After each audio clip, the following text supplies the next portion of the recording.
Hi there, Dr. Sabrina. I'm back here with you for another live reading from the 4-week vacation. Today we are on chapter 5 of the 4-week vacation, and it's all about taming your gremlins to claim your freedom. This was one of the most fun chapters to write. I got to be really creative. In a lot of the previous chapters, I had to share a lot of research and facts to back up what I was putting out there and sharing with you. And this one is based on my experience coaching clients over 16 or 17 years now. One of the observations that I've had is that the moment that we are on the cusp of significant change and doing something that's going to transform our lives and be very powerful in our own best interest, our gremlins surface. And our gremlins are our self-defeating thoughts and limiting beliefs that keep us stuck, that keep us doing status quo. And our gremlins would convince us. They sound like the voice of reason and logic, but they will convince us that we need to just stay the same, don't rock the boat. And so whenever gremlins surface, I, as a coach, I know this is, you're onto something big in your life and there's going to be transformation. And it's my job as the coach to get you through that and allow you to have that transformation. So it's really about supporting you and getting out of your own way. And whenever I talk to people about the 4-week vacation, I always hear, well, I would like to do that, but I don't think I can. All right. I don't think my business is quite there yet. And so if you have that feeling, you may have some gremlins going on and you could be on the cusp of something very transformational, and your gremlins might be trying to talk you out of it. And so I want you to listen in here to chapter 5 as I read it. Before we dive in, I just want to thank everyone who's purchased the book. It means a lot to me that you're purchasing the book. I hope it impacts your life positively. This is the entrepreneur's ultimate guide to taking your life back from your business. So I'm very excited to get this out there and share it with you. It would be fantastic if you haven't purchased the book for you to go and purchase the book. We are trying to get the book to more bestseller categories on Amazon, and the more people who purchase within our launch period, the better. And if you've purchased the book and you're reading it on Kindle, please, if you're finding value in it, please leave an honest review on Amazon for us. The reviews really help other people to find the book. And I know for myself, whenever I purchase a book on Amazon, I like to go in and read the reviews and see how it's impacted other people like me and make a decision as to whether or not the book is really what I'm looking for. So if you're a viewer, and you're listening to this right now, I would love to if you would just say hi in the comments so I know you're here, because it doesn't show me who's here while I'm reading. And I personally, I think one of the cool things here is there's an opportunity for me to have immediate reader feedback. So as I'm reading, if something resonates with you, share in the comment like, yes, or that's so me, or I so relate to that, Dr. Sabrina. I would just love to hear that kind of feedback as we go. Okay, so we're diving in to chapter 5, Tame Your Gremlins, Claim Your Freedom. There is indeed a gremlin in your head, and he's out to make you miserable. Left to do his thing, he'll zap your health, foul up your relationships, ruin your disposition, dampen your creativity, hamper productivity, drive you into low-down funks, and wind you up into fits of anxiety. From Rick Carson, author of Taming Your Gremlin. I've issued the 4-week vacation challenge. Emotions are high. Excitement is palpable. I'm taking my life back, one shouts. A whoop emerges as several others join in the energy. I'm doing this. I'm in, another declares. Some stare wide-eyed in disbelief. Come on, we got this. You can do this too, another encourages. A few are reluctant. I'm not sure. What will my team think? Will my clients resent me? Can I really make it happen? I don't know. I just have one other person in my business that I trust. I observe the scene unfolding before me, intensely curious about the varied reactions. Early in my entrepreneurial journey, a friend recommended Beyond the Summit, Setting and Surpassing Extraordinary Business Goals by world-class rock climber Todd Skinner. In this moment, I recall a powerful takeaway from that book. Fear and excitement are experienced the same way in our body. The only difference in is our interpretation of the experience. And this is what I see happening before me. Some are excited, some are experiencing fear. In conversations over ensuing days, I hear a few of the more determined wavering. I'm not sure. Maybe I was too hasty. Fear and self doubt are setting in. Even in the face of fear and self doubt, the majority persist and insist. I am making this happen. They are in conversation with one another, continuing to support and encourage. After making the 4-week vacation pledge at the Breakthroughs Retreat, these entrepreneurs return home to their families and their teams. They are surrounded by physical and emotional cues to go back to old ways and routines. Yet there is power in peer support and commitment to a goal. From meeting to meeting in our Better Business, Better Life program, they come together, share their doubts and fears, encourage one another, and commit to their next small step forward toward their goal of their 4-week vacation. That's a powerful takeaway. Peer support is priceless when we are attempting something new and different. If you feel fear and self-doubt as you contemplate a 4-week vacation, know that you're not alone. Those of us who have made this journey experience those feelings too. You're in the company of other 4-week vacation trailblazers who felt the same way as you do when we started out, and we made it happen. You can too. Meet your gremlins. Gremlins are the enemies of change. They demand status quo. Gremlins emerge as we are on the cusp of transformation. On the surface, gremlins appear as the wise voice of reason, protecting us from rash, foolish decisions. Beware of your gremlins. Your gremlins are self-defeating behaviors and beliefs. Your gremlins drive self-sabotage. They emerge in full force just as you are making life changes that will be profoundly positive. In all my years of coaching entrepreneurs, I've come to trust gremlins, but not in the way you might imagine. What I trust is that when gremlins are active, we are on to something that will be profoundly transformative.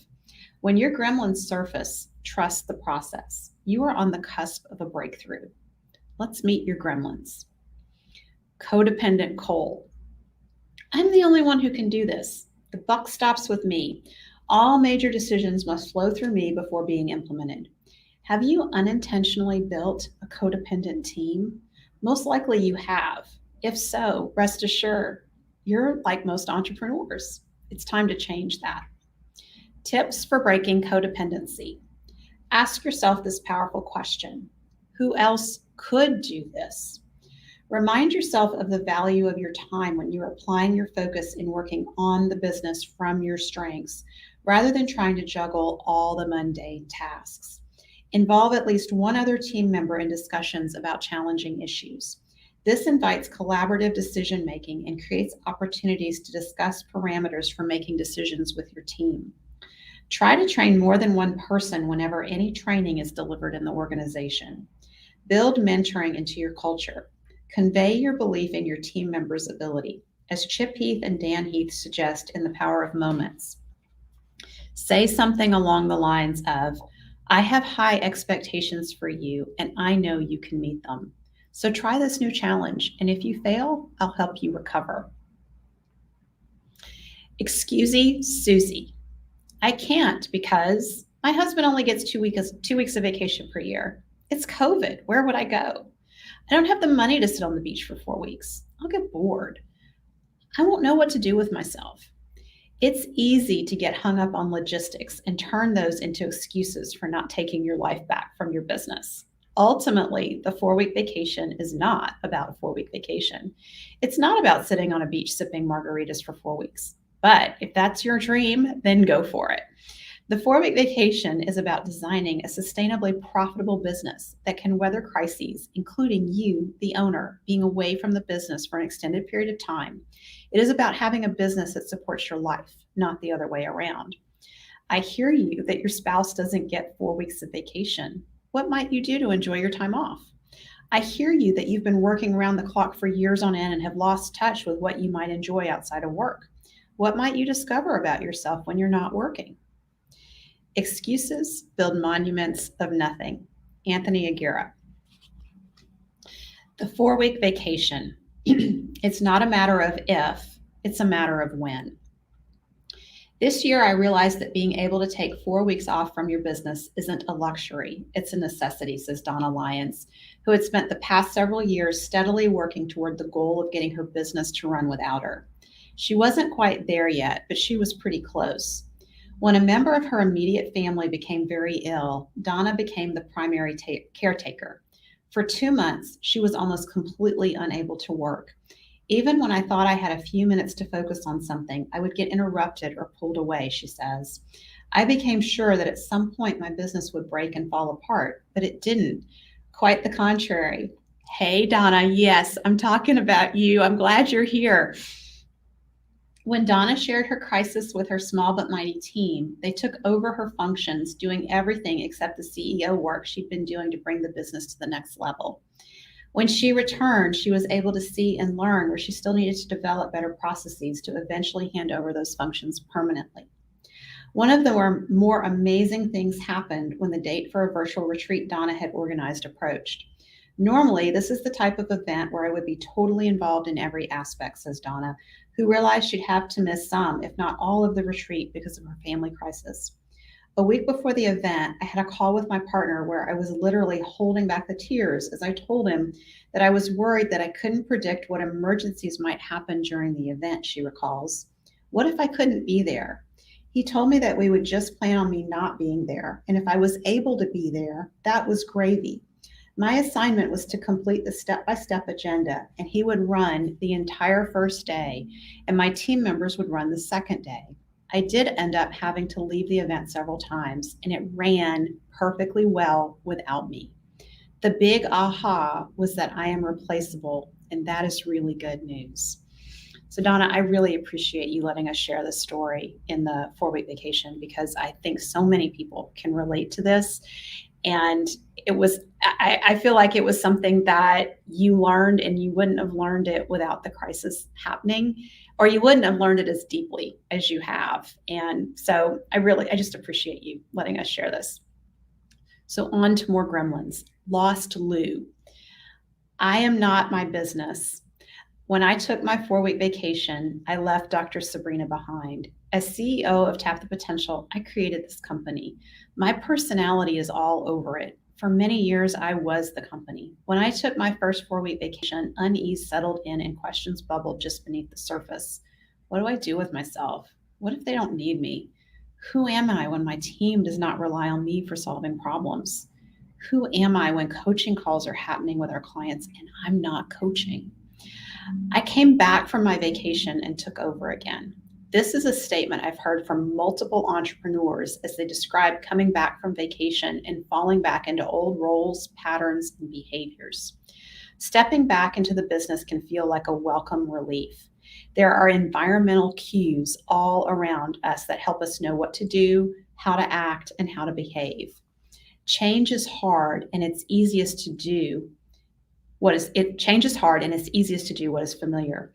When we step away from the business and get out of our usual routines, it's uncomfortable.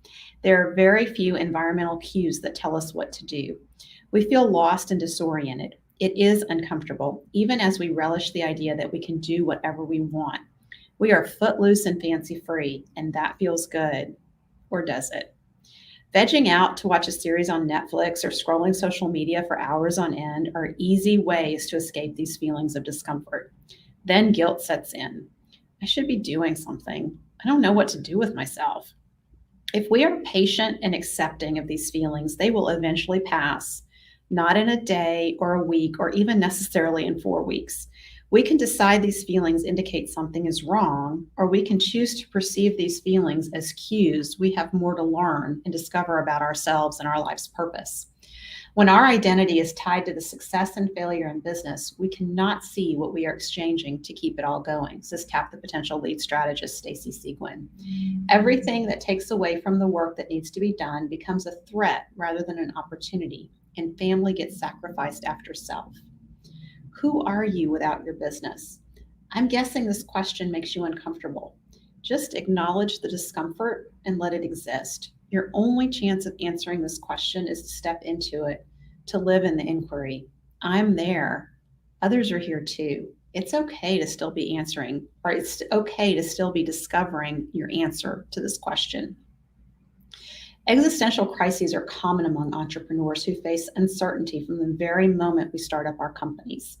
As an article in Fast Company brings up the case of a small business owner named Jay Myers, who got to the point where he was reeling from so many crises he was scared to turn off his bedroom lights. A gloomy pattern had emerged for Myers, writes Fast Company reporter Andy Meek. Hit the lights, crawl under the sheets for a few hours sleep. The shut-eye meant it's much closer to a new day when fresh chunks of sky would fall and more bad news would land atop the pile he thought that had already stretched him to his limit. It's common to question if our lives have purpose, value, or meaning without being intricately entwined with the day-to-day work of running a business.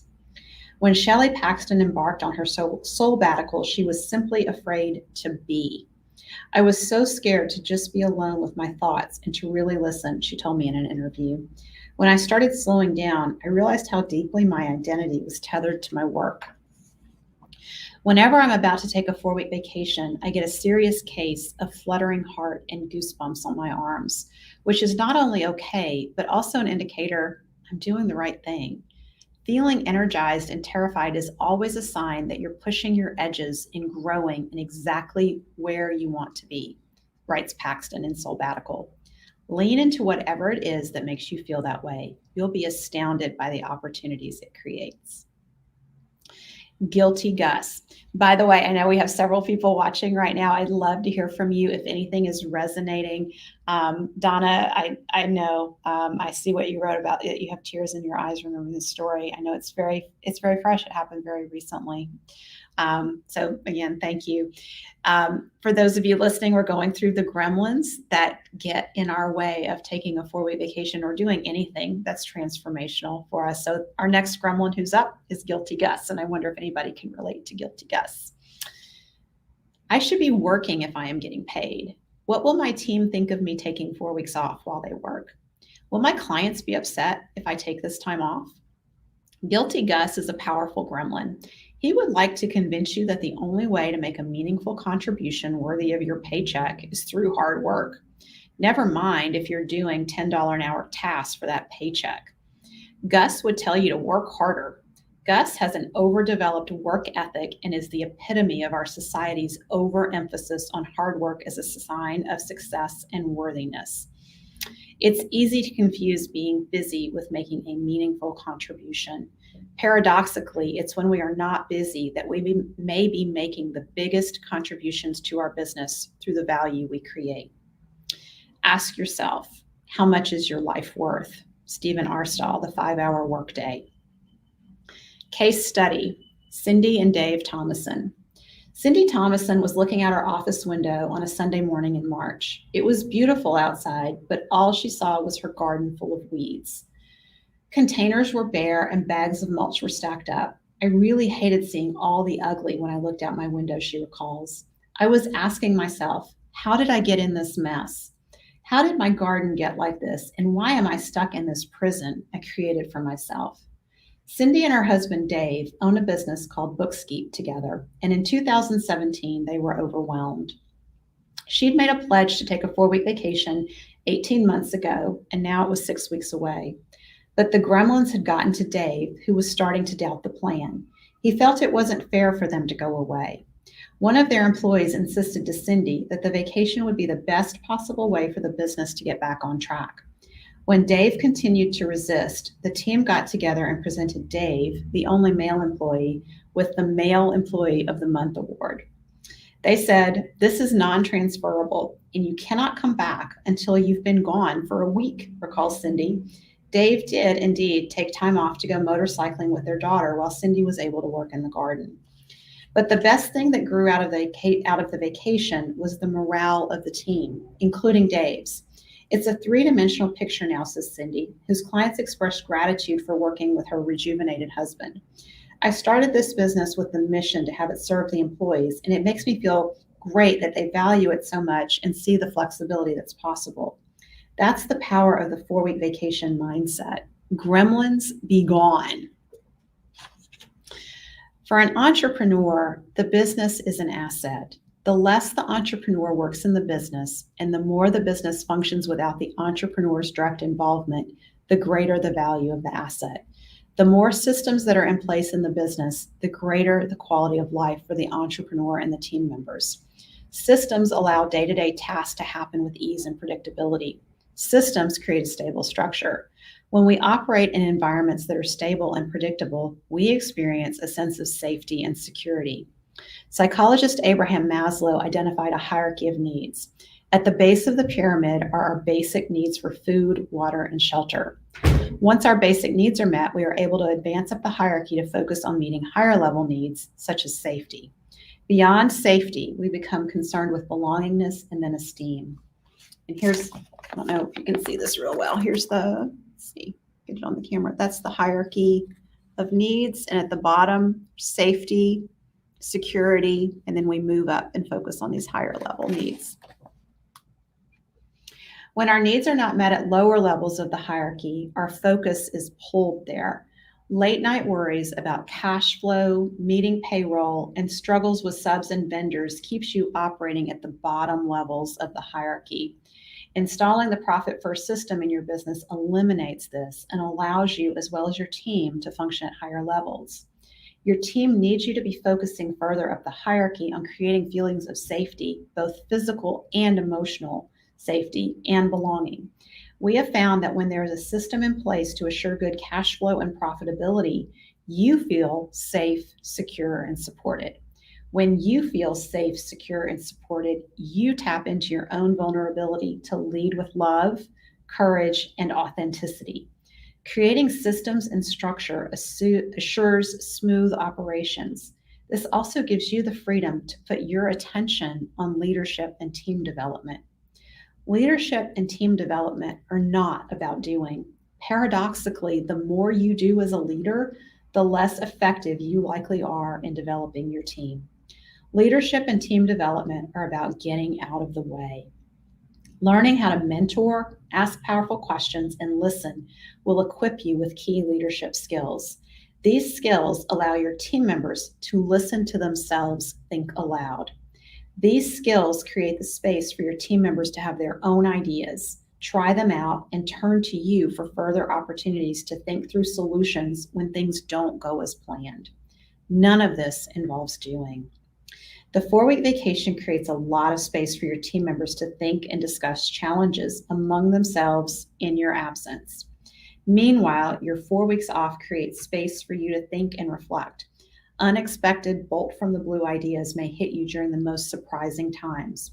Creativity flourishes when we are relaxed and unfocused. In Untamed, Glennon Doyle identifies this overdeveloped work ethic as a root belief that is harsh and is hurting her marriage. She is determined not to pass it down to her kids. She chooses to amend the belief. Hard work is important. So are play and non-productivity.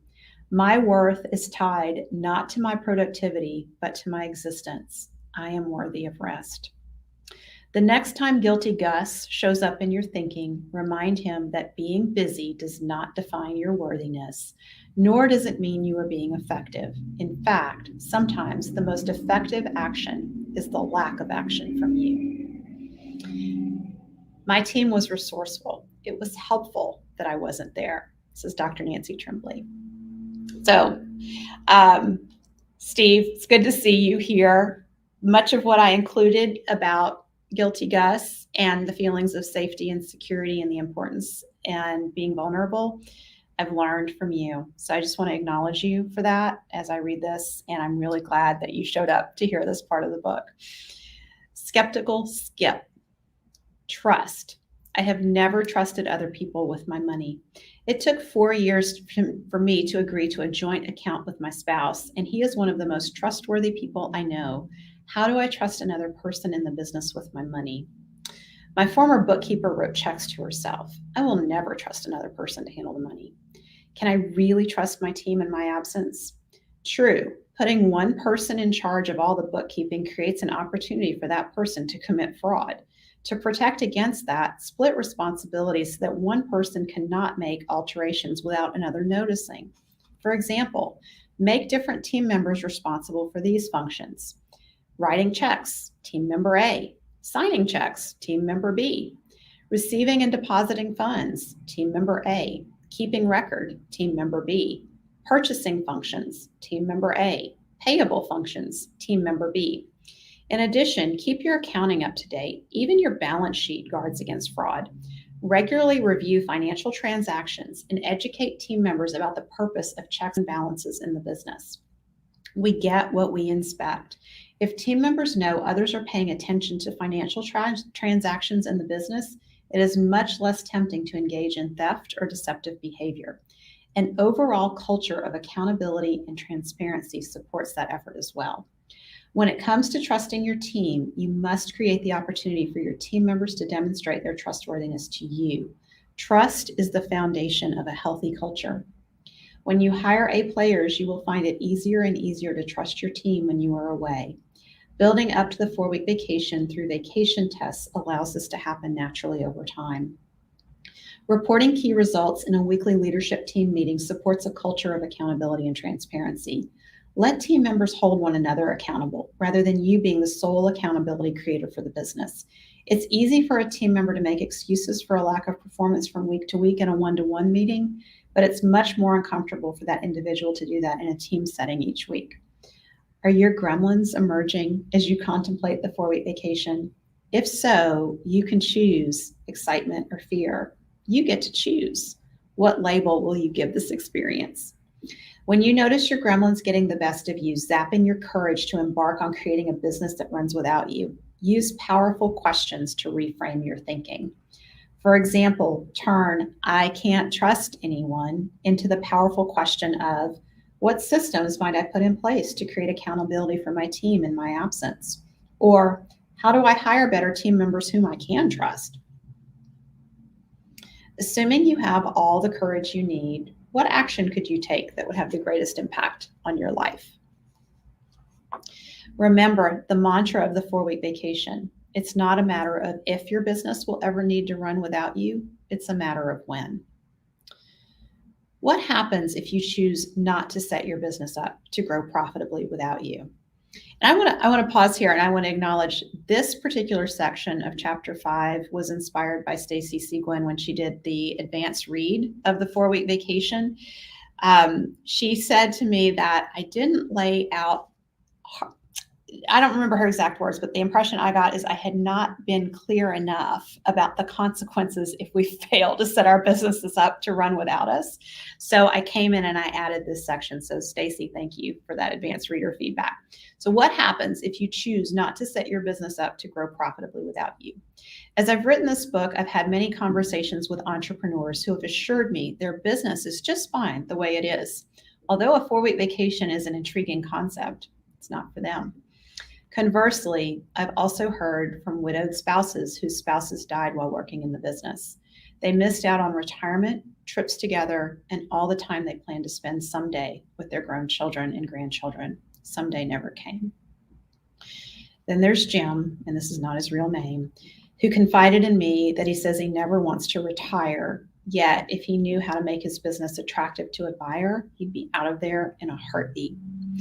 Think your kids might want to take over your business one day? That's not likely. They've seen you work too hard for too long.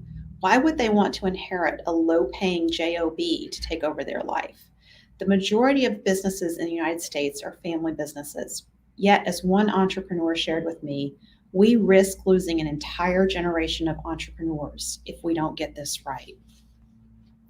Perhaps your business is just fine the way it is. Maybe you are taking vacations and checking in periodically. Perhaps you are content to take your laptop with you on vacation or when you are tending to a sick family member. Maybe your business is somewhat profitable and you're content with that. If you decide not to design your business so that it grows profitably without you, you will miss out on time for what matters most, deprive your family and friends of the opportunity to experience you fully present with them, miss out on the big and small events in your family members' lives, allow codependency to go on, keep doing things that are not your gifts, prevent team members from stepping into their full potential, allow dysfunction to continue, allow a high risk to continue to exist in your business, continue operating from a sense of urgency, role model that hard work is the ultimate reward, fail to tap the full profit potential of your business. Melissa Swire, our Connect team lead at Tap the Potential, was at her Mima's bedside, working remotely on her laptop, caring for her Mima in her final days. Her Mima, Jean, age 87, was at the end of her life. She worked 3 jobs all of her life, only stopping at the age of 86 due to a broken hip. Jean turned to Melissa and commented, "Missy, you're working too much." Melissa replied, "You taught me to be a hard worker." Jean said, "And look what it did to me."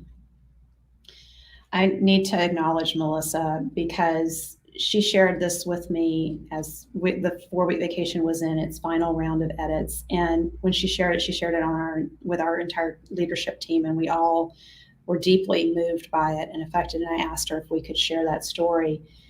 The irony isn't lost on me that she was working for Tap the Potential on her laptop at her Mima's bedside. And I think you've probably heard me talk about, we always have opportunities to bring ourselves back into alignment with our immutable laws. And this was one of the areas where I just took the opportunity to share with all of our team members. I never want you feeling like you have to work when you have to take care of a sick family member. We always want to support you and allow you to have the time off that is needed. So, Melissa, I thank you for letting me share this story because I think it will really have a big impact on others who hear it. The unintended consequences of working so hard for your family. In the family board meeting, Jim Shales relates his experience of accompanying a good friend to a detox clinic and recognizing a theme among the loved ones also there to provide support. As the stories unfolded, I realized that all 5 parents in the room were successful entrepreneurs, he writes. At first, I dismissed it as coincidence, but then I reflected that my friends' parents were also entrepreneurs. That was the red flag waving in my mind. For every busy, business-owning parent in the room, there was also an addict. Shales also realized it wasn't entrepreneurship at the root of the problem. Instead, it was the fact that none of the parents had spent quality time with the children at a time when they needed it most. Memories came flooding back. My friends' parents were good, hardworking people who had raised 3 children.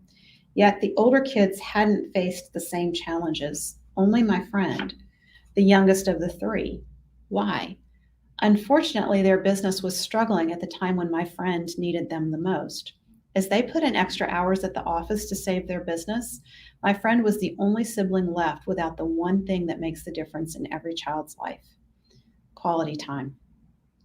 During our discussions, it became increasingly clear that it was the lack of this vital element that was to blame, not entrepreneurship. None of these hardworking parents had spent quality time with their children during the formative years. They had invested heavily in their businesses, but not in their kids. The result was predictable. There was a lack of connection, which led to confused teens, who in turn made bad choices. Those bad choices then followed the teens into adulthood. Now those confused teens were confused and addicted adults. Shales' epiphany continues. He recognizes these entrepreneurial parents bought into the great life success seekers everywhere, that they are doing it for their kids, and someday their kids will understand. Yet that someday never comes. Money, cars, private schools, and gifts do not matter. Children crave quality time. Rather than living with regret, I urge you to make a choice to design a business that gives you more opportunities to enjoy what matters most in your life. Can you do this alone? Maybe, but your chances of success are greater with support. All of our 4-week vacation trailblazers have drawn on support from their peers to get through challenges that arose prior to their 4-week vacations.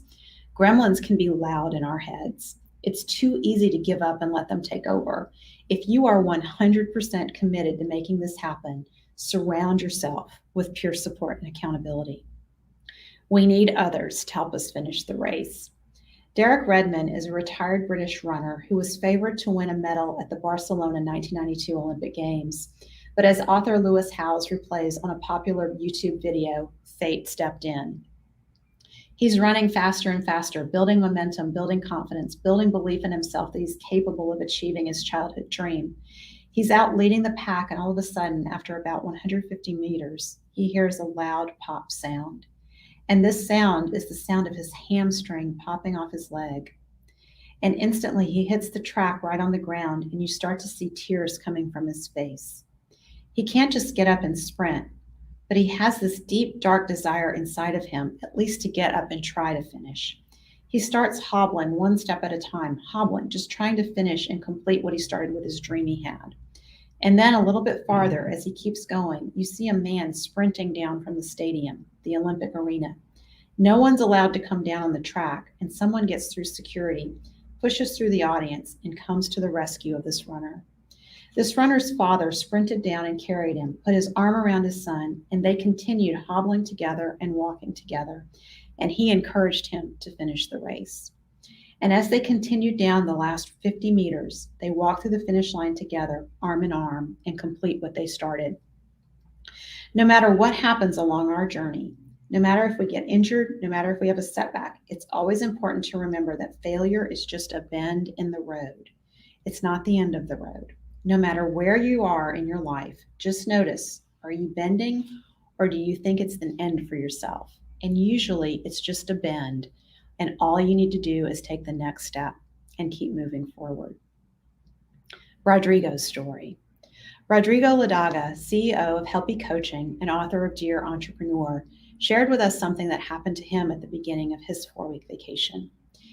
In July, I was in line with my family in the Mexico City airport, ready to board our flight to Italy at 11 p.m. When we showed our passports and e-tickets to the man at the gate, he told me I could not board because my passport was going to expire in August, and Italy's immigration laws require passports to have a minimum of 3 months of expiration date after your return.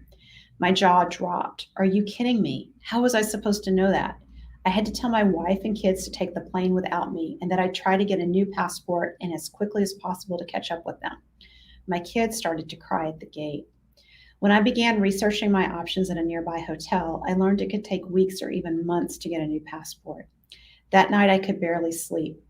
I was so sad, so heartbroken. 1 year of planning this trip, and I could completely miss it.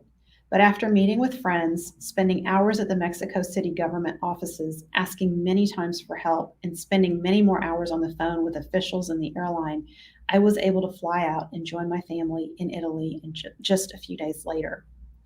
These are the lessons I learned that will probably be with me for the rest of my life. Lesson 1, control is an illusion. We may plan things, implement processes and systems, double check things, and look at every single detail. But the reality is that there are so many things that are out of our control, and we have to learn to detach from the outcome. Life is so fragile. Everything can change in one moment, so we have to learn to really live in the present and make the most of it. All our future plans can change or dissolve at any moment. It's okay to plan, but we have to do it with real detachment. Lesson 2, practice humbleness. Related to the previous point, we often believe that we have everything under control. We have to practice to be humble and be aware that we cannot control so many things, and that we have to trust that God and the universe will have our backs. Lesson 3, ask for help, even for small things that you may be embarrassed to ask for help for. So often we want to take most of the burden and we forget to ask for help. Asking for help is an act of humbleness and also an act of generosity, because many times people around us want to help and we are depriving them of the joy of help by not asking them for help. That statement is bolded in this book for a reason. Lesson 4, practice being patient. We don't gain anything from being impatient with others. We are so used to receiving immediate responses to everything that we get anxious and desperate even for the smallest things. So the first days of my 4-week vacation came with many huge lessons for me. And I can tell you that the rest of my 4-week vacation, I will have a much better perspective and will enjoy it in a totally different dimension. I will do my best to enjoy every moment, to be present all the time, to be more humble, more grateful, and more patient. Rodrigo shared this story with us in our Facebook group that we have for our retreat alumni, and it was very touching to just hear it and experience it right after he'd gone through it. And there's so many great life lessons in it. So I hope it inspires you in that bolded statement that people around us want to help, and we are depriving them of the joy of help by not asking them for help, is something I think all of us entrepreneurs need to remember. We try to do way too many things on our own, and we deprive others of the joy of giving help. So as we conclude this chapter, here's some questions to ask yourself. To which gremlin do you relate most? Why? What's at stake for you if you continue to operate your business as you have up to this point?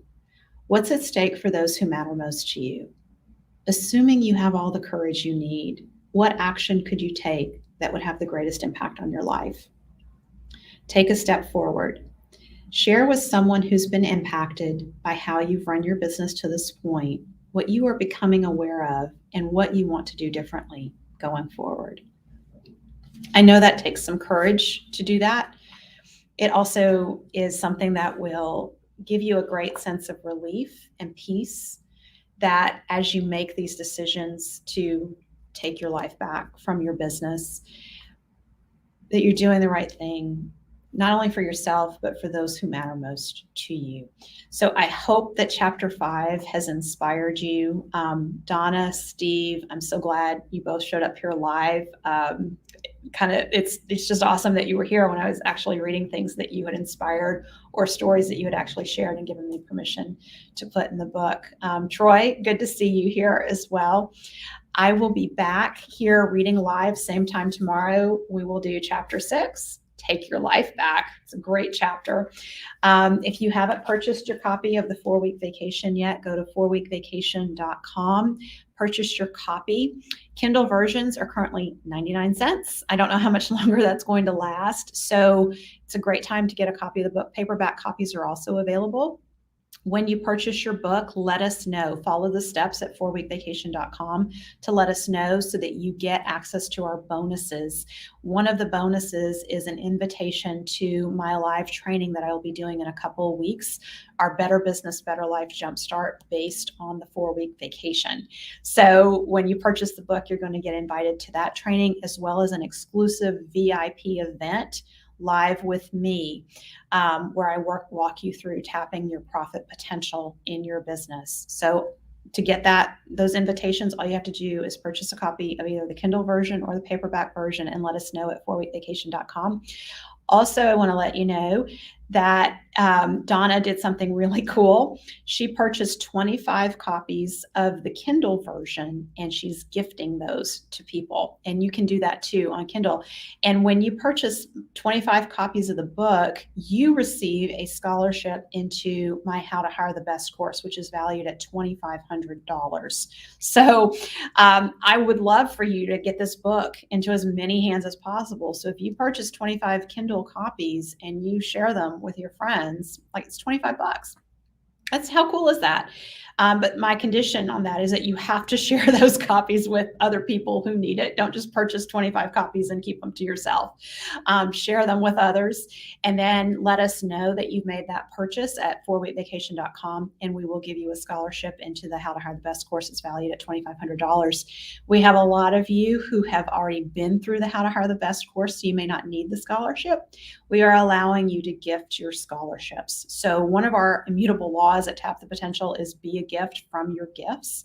And that would be the coolest thing is if you had a scholarship to How to Hire the Best and you've been through it, you don't need that support yourself, and you found another entrepreneur who could benefit and you gave them that scholarship. Hiring and building an A-player team is one of the keys to be able to get your business to run without you. And that's why I'm so passionate about supporting entrepreneurs right now with hiring challenges. It's why I wrote the How to Hire the Best series that came out before the 4-week vacation, is because I knew that if I didn't help entrepreneurs solve their hiring challenges, nobody was going to be taking a 4-week vacation. So the How to Hire the Best course scholarship is an excellent opportunity for you to get support around that.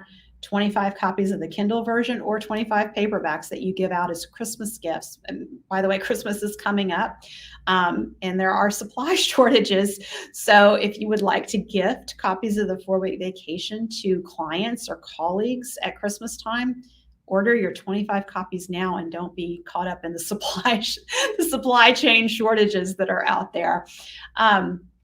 The other thing is if you purchase 40 copies of the 4-week vacation, you get 2 scholarships to the How to Hire the Best course. So that's a $5,000 value. If you purchase 60 copies of the 4-week vacation, you get 3 scholarships to the How to Hire the Best course. So it's just a way for us to really have a big impact on changing the story of entrepreneurship from one of grinding it out, working long hours, sacrificing our health and our time with loved ones, to that of a story of entrepreneurs taking our lives back, where work supports life and not the other way around.